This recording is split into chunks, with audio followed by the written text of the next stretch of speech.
One more time, man.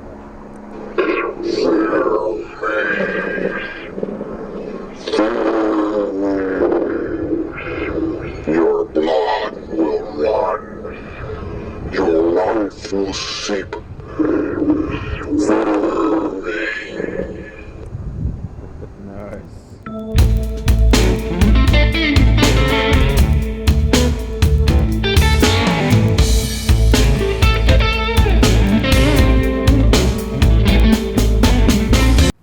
We're here with the Sidewinder series. Got Pete Sands with Kirk Thatcher.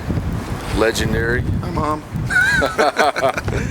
We were with Kirk Thatcher in Salt Lake City, and we're catching up with him. He's a legendary filmmaker, Muppeteer. Yeah, more a puppet designer, writer, director, not a puppeteer. Oh yeah. I leave that to the professionals. We caught you on Jim Henson Creature Shop. Yeah, that was a great fun show to do. How was it?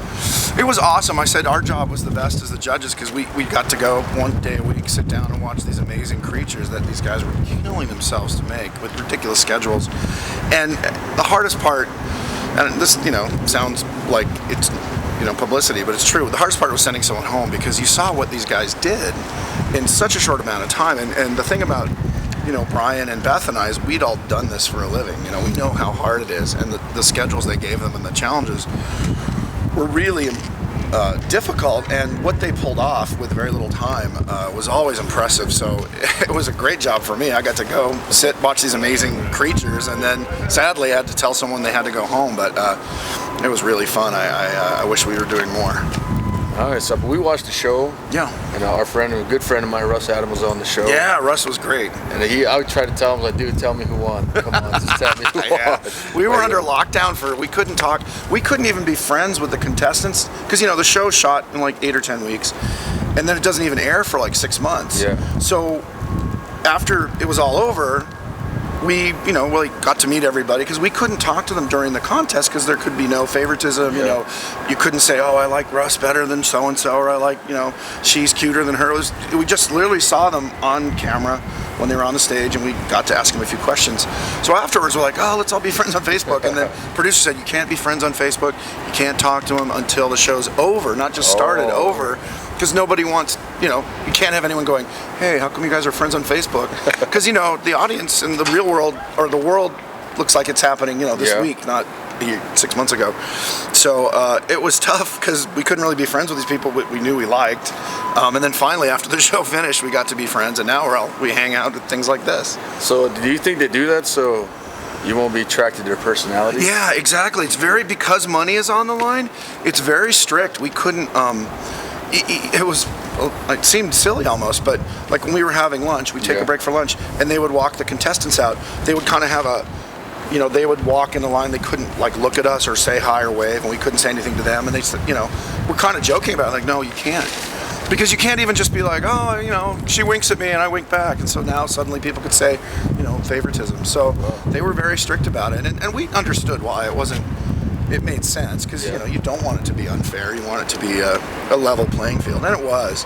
And a lot of people, I guess, other reality shows are what they call rigged. Yeah. Because a lot of people have asked, was it rigged, or the producers, even the contestants, like Russ and those guys asked us, like, did the producers tell you, like, this guy should go home, and it was completely up to us. There was, that was decided on camera, although they edited it down to 3 minutes, but sometimes it took an hour for us to figure out who was winning and who was going home. The hardest part was always who to send home, because we had to break it down, because most of the challenges were 2 builders, not just one. So it was one person, you go, well, yours was the best, yours was the worst. Or I don't want to say worst, because they were all amazing. It was like least successful.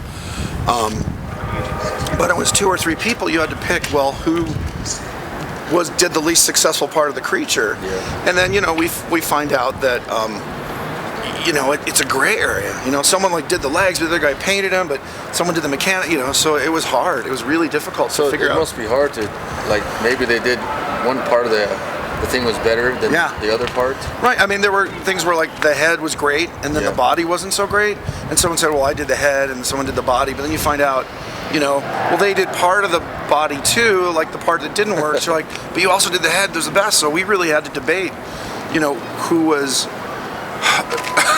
It was tough because we only got to ask them, questions for 2 2 minutes, 3 minutes. So it was hard. That was the hardest part, but it was really fun show to do. So I read that you started out working for George Lucas. I did, yeah. I got hired at ILM when I was about 18. And For those who don't know what ILM is, Industrial Light and Magic. Yeah. It's a Lucasfilm special effects facility on Return of the Jedi. But when I started, it was Revenge of the Jedi. I actually have T-shirts. Revenge. I hear they're worth something now. That say Revenge of the Jedi. Because the story was, I don't know if it was true or not, but we were working on it, and some little kid or some fan wrote George and said, "But Jedis wouldn't take revenge," so they changed it. So I started there. And mainly because I was self-taught creature maker. Back then there was no internet, not even magazines, really not even books on how to do this stuff. So I was fortunate enough to grow up in LA, where there were people who did do it for a living, and so you could ask them questions, be kind of a nosy kid. I mean, I was polite but earnest. Started there, and then worked at ILM for about 3.5 years, and then worked with Chris Walas on Gremlins, and then did Star Trek 4 with Leonard Nimoy. Nice. And yeah, that was really fun. Associate producer, and then met Jim Henson, and pretty much have worked almost exclusively with Henson or Disney since then, which was last 28 years. Nice.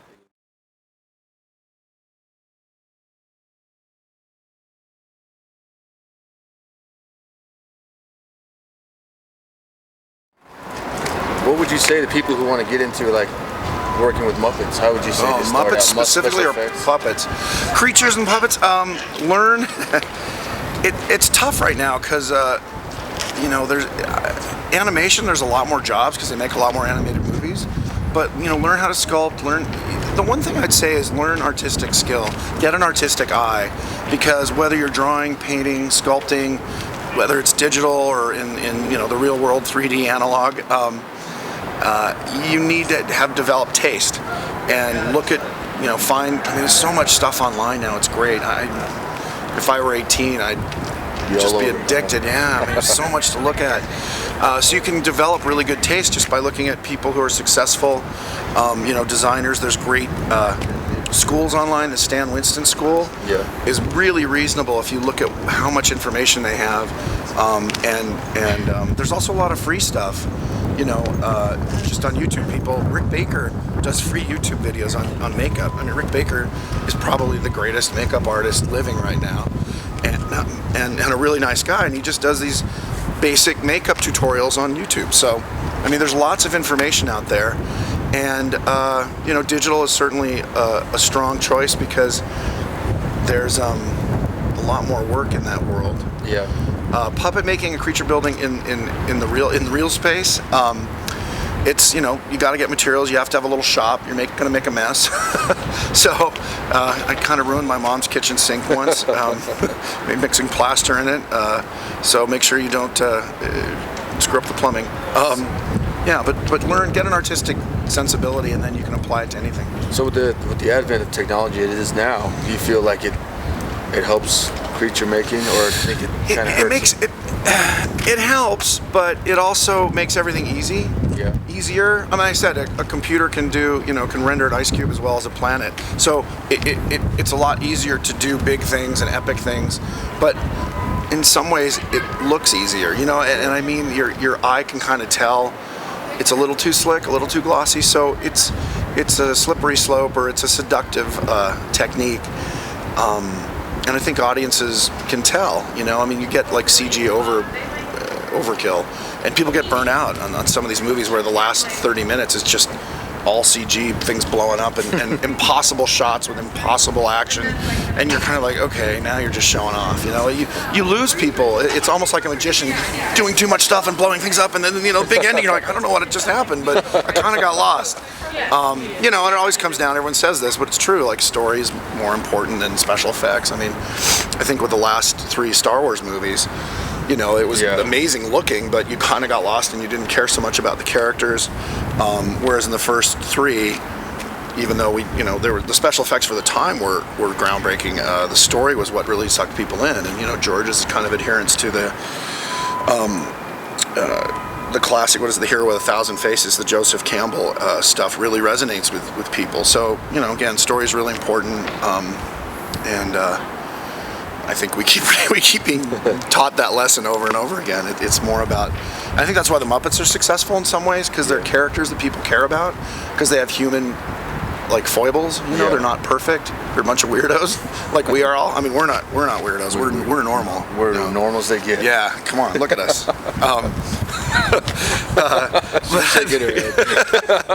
But I think people, even though the Muppets are phonies, I mean, they're ping pong balls and felt, you know, but people resonate with that personality and that kind of energy. And I think it's because they seem tangible. Like exactly. And there's that physicality, because no one's convinced they're real, like, oh, I'm going to bump into a talking frog. But they have a reality about their personality and like you said, their physicality. They're like cute dolls you want to talk to. And it's funny because people will see them and just start talking to Kermit. You know, the puppeteer will be there, Steve Whitmire, who does Kermit now, and kids particularly, because they have no filter, you know, and they just come up and just start talking to him. And even though it's not a ventriloquist act, I mean, you know, Steve will be here and Kermit will be here, and he's talking, you know, he knows Kermit's voice, but then it doesn't matter. They just are sucked in, and so. And I think that translates to film, you know, even though you're not there in person, it does affect people that way. All right, this is Pete Sands with Kirk Thatcher, the Sidewinder series. Thanks for coming with us, man. Hey, thanks, Pete. It was really nice meeting you. See you next time.